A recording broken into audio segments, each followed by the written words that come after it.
viewers, welcome back to BCM Breaking News. So guys, Daniel Bwala had an interview with Channels TV where Seun asked him a lot of questions and also criticized him for working with Tinubu, because Daniel Bwala one certain time came out to tell the world that he can never have anything to do with Tinubu or work with Tinubu. But this same Bwala Daniel today is the one that is working with Tinubu. He came out to criticize Tinubu in all round. He said he's not going to have anything with Tinubu, but as at today, Bwala Daniel is working for Tinubu, and a lot of Nigerians are coming out to say, which kind of thing is this? You're saying something today and then the next day you're changing your mind. Is this how politicians in Nigeria change their mind? Guys, just take a look at this video where Seun criticized him for working with Tinubu. Guys, take a look. You are a Christian minority from Borno State, yes, and you once said the reason why you stopped believing or supporting Bwala Tinubu is because of the Muslim ticket. Yeah. And as your philosophy about the Muslim ticket, because nothing seems to have changed. Has it changed now? Seun, are you having what we call father time? You have asked me this question before. We trashed it here. No, we need to trash it because you have now taken up the responsibility to officially speak for the president. For your training and for the I mean, I can speak for what my training and for what my industry deserve and the Nigerian people deserve. It will be a disservice to the average Nigerian person if you are not able to clear when you are in now your official capacity. At Daniel Bwala, we had a conversation about your ideology and philosophy to wanted to support Bwala Tinubu. But now that you are taking an official responsibility, you have to also clear the air and lift up the burden that you have placed upon yourself. And now the question, I mean, you have said that the reason why you stopped supporting President Tinubu is because of the Muslim ticket. And when I made a decision to support him and you asked me the question, which I have cleared. So now so you can now work with a Muslim man that took it Muslim. When I made a decision to support him, which I have been supporting him from January till this time, what was I doing? The only difference between then and now is the official tag. You can be supporting someone, but working with them is another kettle of fish. I've never believed that if you have the capacity to support someone, you will not see the need to support. You told me on our last interview at that time that you have a love and affection for Bwala Tinubu as a person, but you disbelieve in the stand of the APC of a Muslim ticket. So the question is that, is still the Muslim ticket? Your man from Kashim Shettima, who is the VP, is from Borno State. President Bwala Tinubu is a Muslim, and they've not denounced their religion. Have you denounced yours? You know why I'm smiling? This is what I do for a living as a lawyer, where we cross-examine people. You change style, but you ask the same question which you have asked me in January and I've answered. So my reply to this will be asked and answered.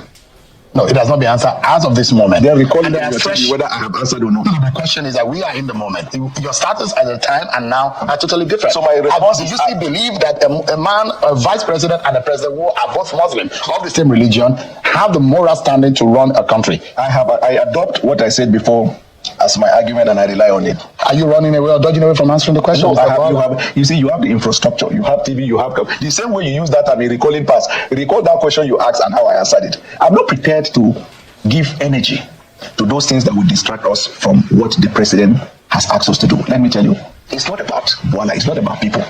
The minute I start answering questions that were asked and answered, and then it creates chains of question, then I defeat the very purpose of my appointment. I am now talking about myself instead of talking about the administration of President Bwala. That is if these questions are being reinforced over and over again. But this is our first conversation since you assumed office, which is today. Yes. And I'm asking, because you are in your official capacity, can Nigerians believe you that this Daniel Bwala and what he said some months ago during the campaign, can they believe you when you speak for the president? If you ask this question 100 times till tomorrow morning, my answer will be the same. But what about those who think that you don't have integrity? It is their right.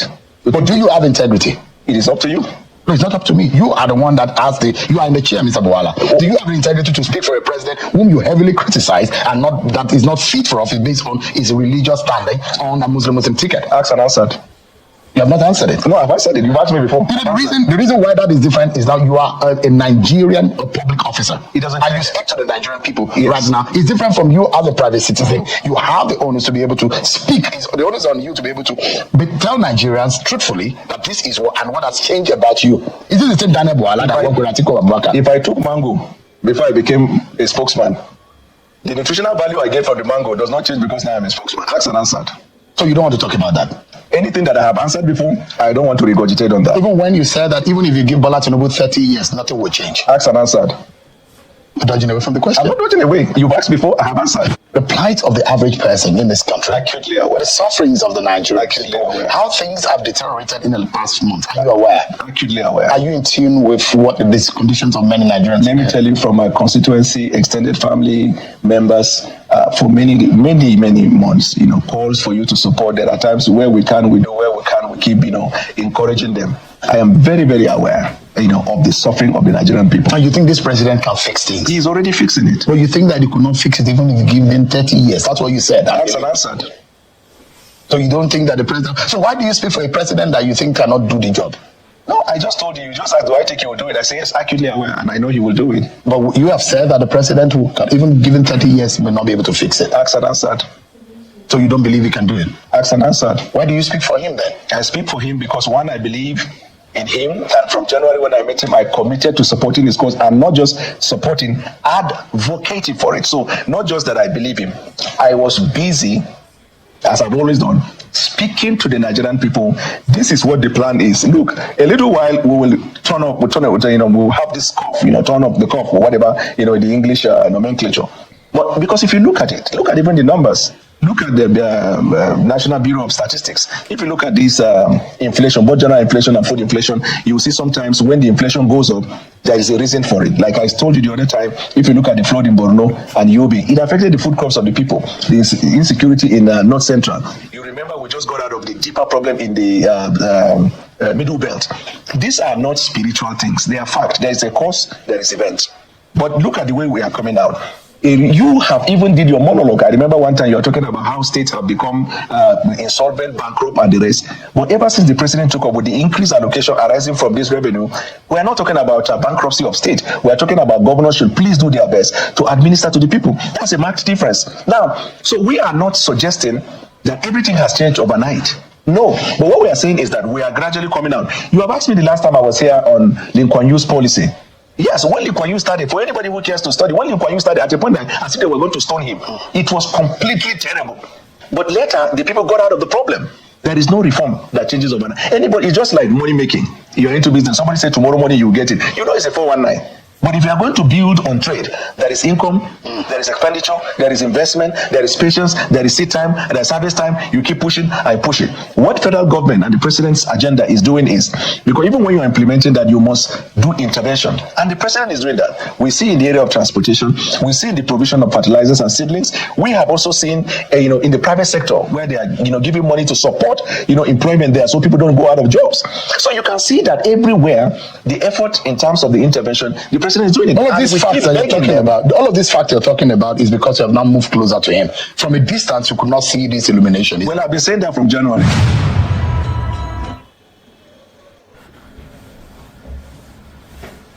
The plight of the average person in this country. Acutely aware. The sufferings of the Nigerian people. Aware. How things have deteriorated in the past month. Are you aware? Acutely aware. Are you in tune with what these conditions of many Nigerians? Let me tell you from my constituency, extended family members, for many months, calls for you to support. There are times where we can, we do, where we can, we keep, encouraging them. I am very, very aware of the suffering of the Nigerian people. And you think this president can fix things? He's already fixing it. Well, you think that he could not fix it even if you give him 30 years? That's what you said. That's an answer.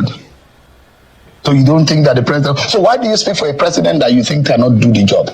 No, I just told you just asked, do I think he will do it? I say, yes, acutely aware, and I know he will do it. But you have said that the president, who can, even given 30 years, may not be able to fix it. Asked and answered. So you don't believe he can do it? Asked and answered. Why do you speak for him then? I speak for him because, one, I believe in him, and from January when I met him, I committed to supporting his cause, and not just supporting, advocating for it. So not just that I believe him, I was busy, as I've always done, speaking to the Nigerian people. This is what the plan is. Look, a little while we will we'll have this cough, turn up the cough or whatever, the English nomenclature. But because if you look at it, look at even the numbers. Look at the National Bureau of Statistics. If you look at this inflation, both general inflation and food inflation, you will see sometimes when the inflation goes up, there is a reason for it. Like I told you the other time, if you look at the flood in Borno and Yobe, it affected the food crops of the people. The insecurity in North Central. You remember we just got out of the deeper problem in the middle belt. These are not spiritual things. They are fact. There is a cause, there is event. But look at the way we are coming out.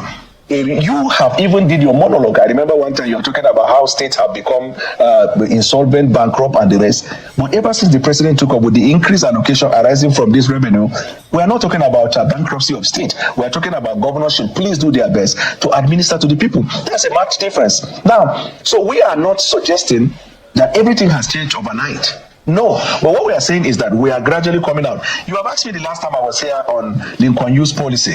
Yes, when Lee Kuan Yew started, for anybody who cares to study, when Lee Kuan Yew started, at a point that as if they were going to stone him, it was completely terrible. But later, the people got out of the problem. There is no reform that changes overnight. Anybody, it's just like money making. You're into business. Somebody said tomorrow morning you get it. You know it's a 419. But if you are going to build on trade, there is income, there is expenditure, there is investment, there is patience, there is seat time, there is service time. You keep pushing and pushing. What federal government and the president's agenda is doing is, because even when you're implementing that, you must do intervention. And the president is doing that. We see in the area of transportation, we see the provision of fertilizers and seedlings. We have also seen, in the private sector where they are, giving money to support, employment there so people don't go out of jobs. So you can see that everywhere, the effort in terms of the intervention, the president is doing it. All of these facts that you're talking about, all of these facts you're talking about is because you have now moved closer to him. Is to have a personality that is believable before you can convince people to buy a product. So in public relations, that is very key.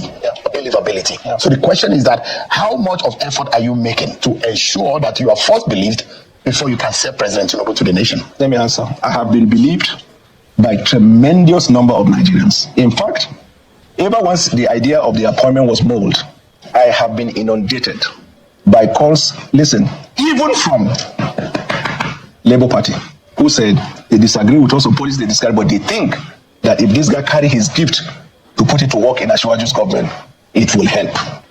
Belief is opinion of people. You don't have power to change it. What you have power to is to speak. The man who listens forms opinion. Let me ask you, do you think everybody believes in you? As a journalist, do you think all journalists believe in you? Has that deterred you from doing what you're doing? So this is where you separate between focus and distraction. So you're focused. 100%. So you're born again, Daniel Bwala. Born again from where to where? From Atiku to Tinubu. I can't recall anything called born again from born again meaning that you have moved from your old ways and now you've seen the light. Oh, that's what it means? Yeah. Oh, I'm glad for that. I thought you said that. That's the schooling. I thought you, that's schooling. That's another spiritual schooling that I'm giving you. Oh, you're doing it in politics, right? Yeah, so you're a member of... I need to pay you. Are you one of those prophets that ask for offering? No, I don't. You just I've gave given you schooling. free consultancy. I've given you free schooling, but yet you're not appreciating it. No. You have been running around what we call going around the same circle. You know what they call roundabout. Because you found a meaning to it in law, so you should understand better. So that works for you, isn't it? If you understand what we're trying to do here, is that I'm asking the same question in different ways. That that you have an ideology and has changed. What has changed? That's the question. Asked and answered. All right, we'll take a break, everyone. But when we come back, my friend Daniel Bwala, who is not yielding into answering the question about his personality, maybe he'll be able to speak more about President Bola Tinubu and the Tinubu administration when we return from this break, everyone. Let me see that. So much everyone for staying with us. Daniel Bwala, who's just assumed the position of the special advisor to the president on media and communications, has been speaking with us. Thank you so much indeed. Thank you. So your cabinet is a cabinet position that you've earned. Oh, thank you. I don't know. I just know that I'm asked to do a thing and I'm doing it happily. So you are going to be the boss to Bayo Onanuga? No. Who is leading the president's comms? Bayo Onanuga is an elder statesman. He is a very brilliant journalist who has had his records. And we're happy he's leading us as a leader. So he's a leader of President's Com. I'm happy for him to lead. I've not been told, but I'm happy for him to lead because he's an elder and we respect him. And he has his own record. He has served Nigeria well. He has a proven record as a journalist. I mean, I can never be drawn into any situation where I will rub shoulder with the man. Yeah, I drove my car for him, yeah. So your job is well cut out in your JD. My own is, if you say go and carry that table, I just go and do. That's my work. It's not about title. You know, look at Nigeria, Seun. Look at the president and look at the way he's focused on the job. Since he took the oath of office today, has president ever had a press briefing in which he's fighting anybody? Or when he's reacting, or like somebody who doesn't have emotion? And you know the way the opposition, there's no name he has not been. So what's the difference between your job and that of Bayo Onanuga? I'm not here to define anybody's essence. But don't you know your own JD? My role, I just told you, special advisor on media and public communication. Now, I don't know whether you have a problem with the media or with the public communication. You see what I'm doing here? I don't have a problem with any. I'm just asking. But you know what I'm doing now? Clarifications. But you know what I'm doing now? I'm doing my job. If you need clarification on me, you can ask Bayo or you can ask the administrative in Bwala. I'm not looking at administration, I'm looking at executing the mandate of the president. Let's talk about the president, Bwala Tinubu. What did he tell you exactly to do for him? And I'm very sure that he knows that you are in tune with what is happening in the nation. What is his mind telling him? Because now officially you're speaking for him. That's right. As the president's spokesperson, what is the mindset? What does he want to achieve as the president of Nigeria? He wants to achieve a legacy. What is the legacy? He wants to be a consequential president. That is, a president who came at a time when something has to be taken, even though it is unpopular. And when you take that step, there will be insult, there will be problem, and nobody even knows what will happen later because it's like an uncharted territory. Remember Bwala when he wanted to do it? The National Assembly, then leadership went to him, and then he pushed it to a later day. Jonathan wanted to do, all of them wanted to do it before. Great statement. But they saw the danger because if you implement that, we are not a manufacturing country, so there's going to be a problem. Our reliance is on oil. There are quite a number of dynamics. So my understanding of the mindset of President Tinubu, one is to get us out of this quagmire. And he has brilliantly, stated out his policy directive, and the implementation has started already. He's been commended by even international body on economics, local people on economics. But the poor man on the street, because he doesn't know the dynamics or economics. The global bodies that you talked about, recently IMF has said that some of this policy is not working. This is just a few days ago. So let me tell you, it's not bearing fruit yet. But what did they say? In the same statement, I suggest whoever is talking to go and study. They said the policy at least requires how many? 15 years or more. Yeah, it is not going to be overnight. Let me give you an example, Mr. Seun. Probably you are in a house, a battered house, and the rain fell, there's a crack, the house is about to get destroyed. And you now feel when it gets destroyed, when it falls down, when it collapses, it will kill everybody. Then you decided we have to take some measures. We're going to move out of this house. We're going to have a makeshift house, and then we're going to construct a new house. For the period that you're going to be in the makeshift house, you may not be enjoying that AC in that house. You may not be enjoying certain privilege you've been enjoying in that house. But you cannot even continue in that house because the walls are collapsing. But you needed to take that decision. The entire period of the movement from there to here so you can have a good house will create a lot of inconveniences. Now, the IMF, something you say, I studied a bit about their policy. That is what is called strong country ownership. Now, in the practice of law, which you must know, for every general rule, there is an exception. Now, strong country ownership is an exception to the rule in IMF. And what that means is that at every given time, you are permitted, even in implementing that, to tinker with certain policies to meet with your local demands. Now, so how you tinker with policies in Nigeria might be different from Rwanda, might be different from Kenya, depending on the dynamics, the demography, the economy, the circumstances. All of these things are things we are navigating. The good thing is our worst days are behind us, Seun. Our worst days are behind us. And Nigerians are hoping that not only for the decision makers who think that they are turning the curve in what they seem are the dark days of how the policies are planning out, but also for the fact that Nigerians who are unable to feed are able to feed now or later in the year or as soon as possible. But the question is the perception, some of the issues around the president. For example, there are stories about the CIA and how the president is being seen or perceived in some climes or in some places. Does that concern the president, how he's perceived in some climes? And some of which you have also criticized. You've been critical about the president and his past. For those who are, I'm careful about social media conversations because not everything you can take on. But the question is that as a spinner and as a public relations person for the president, how do you explain some of this perception about the man you speak for? So I have a thing or two in terms of experience on intelligence. I have offered consultancy service to intelligence platforms. I have also consulted for the United States Institute of Peace.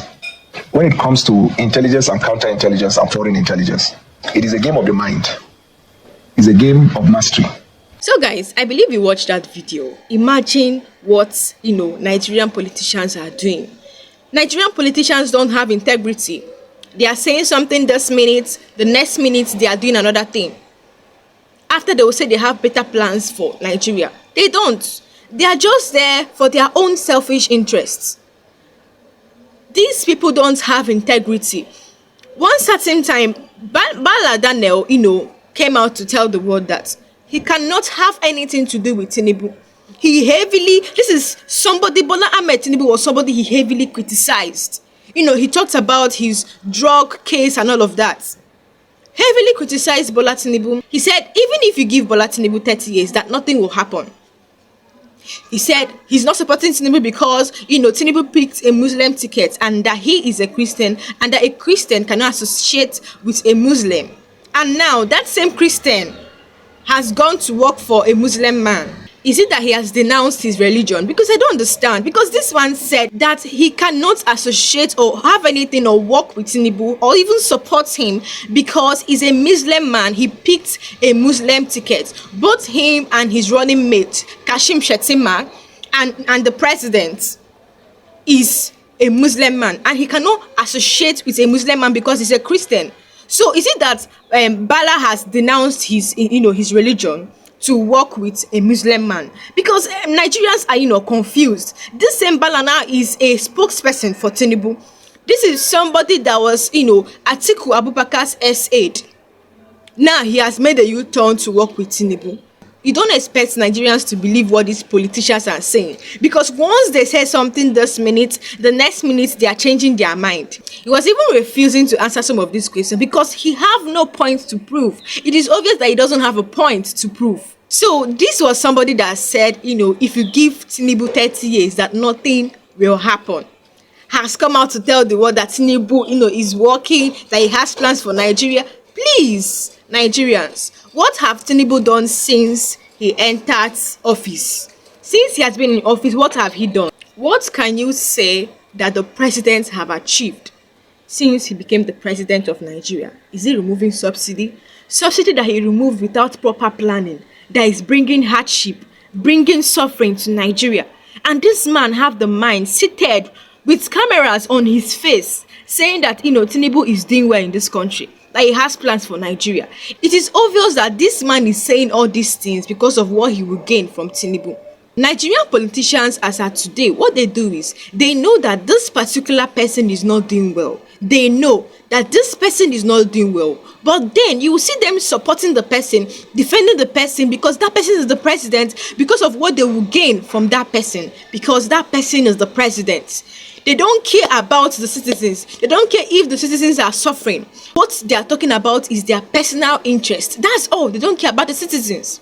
Because is there anybody in this Nigeria that doesn't know that Tinubu is not doing well? It is playing out in Nigeria today. Even the blind can see it.